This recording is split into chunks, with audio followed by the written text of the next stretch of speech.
Hey everybody, and welcome back to Everything Created. So today is another microphone free video. It's one of those ones where I don't get ready for it and I don't show myself and I just focus on the plants because that's what matters anyway, right? So I wanted to talk about Begonia Rex, their care, and I'm going to mention their propagation because it seems like a lot of people have trouble keeping them alive and they've always done super well for me. So I want to share what I do inside and out with these things. So I have six different varieties here, and I do not know the names of all these varieties because there's just too many to remember. And I'm sorry if the wind is loud, I can't really tell. But Begonia Rex is typically just kind of a very generalized term for a bunch of hybridized begonias in a particular group. So their care is virtually all the same. For the most part, they just like really high humidity. And that's probably one of the biggest killers, is the lack of humidity, and they also don't need very bright light. They, in fact, if the light is too bright, they will actually die from that, so no direct sunlight. So they might do better in a north window, or, you know, you could probably get away with any of the other windows as long as you kind of move them according to how much sun they're getting. You want to make sure that they are not in direct sun, at least not very long at all, or they will definitely burn. If you do live in a climate where you have warm summers, they do really well outside. Even here in Oklahoma, which our humidity is usually not that impressive, but it seems like a lot of humidity-loving plants still do really well here in the summer. So if you can get them outside, I highly advise that you do that. So this one over here was my first Begonia Rex that I got, and I have had it for, I don't know how long I had it, but anyway, I first put it in my dart frog vivarium, and it just totally died, almost down to the roots, in fact.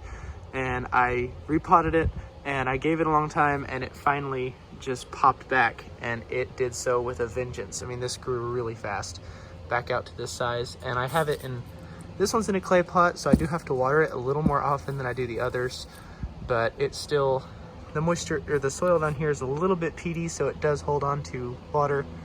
So it's not too hard to keep that contained. But it recently flowered, and I'm thinking that those might be seed pods. I mean, I'm not sure, but I think they might be. We'll see. I'm gonna try to grow them because there's no telling what's gonna come out of it. I actually didn't even notice these over here. Those look like unopened flowers to me. I'm not sure if that's a flower or a seed pod, but anyway. So I know, like, this one's called escargot because I guess it looks like a snail. That's what I'm assuming. And this one, maybe eyelash, some kind of eyelash, but I don't, it's just too complicated to remember all the names. But anyway, they look really cool. Don't seem to be particularly sensitive to any soil issues, so I would say that if you got a typical aroid mix, they would probably do just fine in that. But you do want to keep it a little bit more on the peat side, like high peat content, so that way they don't dry up. They do not like to dry out all the way, but you also don't want them staying saturated or they will rot. To show you right quickly, there was this leaf that I took off of the escargot. Some of the leaves were ugly on it, so now I pulled those old leaves off, and now these are all new ones. And I stuck them in moist sphagnum moss, and see, there's the stem. It started putting roots out like crazy, and then there's a new little leaf. It made a whole nother plant just from one leaf, and I did that several times. So they're very easy to propagate. Just snip off the stem, and you can stick it in water, or you can stick it in moist sphagnum moss. And for the most part, they'll just pop out a new plant. And with that fish emulsion, make sure you can do that about once a month, or you can do it even weekly if you wanted to, especially during the growing season. But I find that begonias, especially Begonia Rex, they seem to grow all year.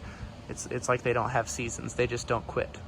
So if you don't have any windows that are suitable for growing a Begonia Rex, don't feel down in the dumps.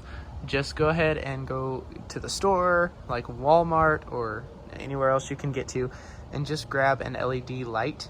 Virtually any LED light will work just fine. They do really well under artificial lighting. In fact, this one, whenever I bring it inside for the winter, it always goes under an LED light, and it does really well there.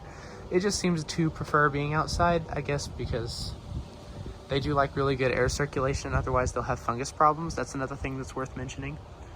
And since they can get fungus problems, that means they can get fungus gnats. You might find that begonias are a little bit more susceptible to fungus gnats because of their high moisture needs. If you do want to protect yourself from fungus gnats a little bit, you can use things like mosquito bits in the soil, or you can still let them dry out a little bit on the top. That will kind of help ward off the fungus gnats, but at the same time they can't dry all the way through or they will probably die.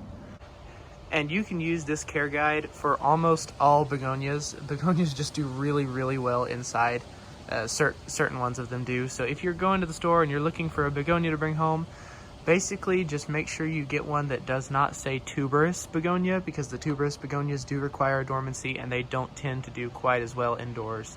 So you might have a lot better luck with like the Rex begonias or the cane begonias or other rhizomatous begonias like the Rex begonia, things like that. Those are probably going to do a lot better for you indoors, so keep an eye out for those. You can find them at almost anywhere. So I got this one at Walmart, I got this one at Walmart, I think I got this one at Walmart too, but it's like years ago, and this one, and then these two came from Lowe's.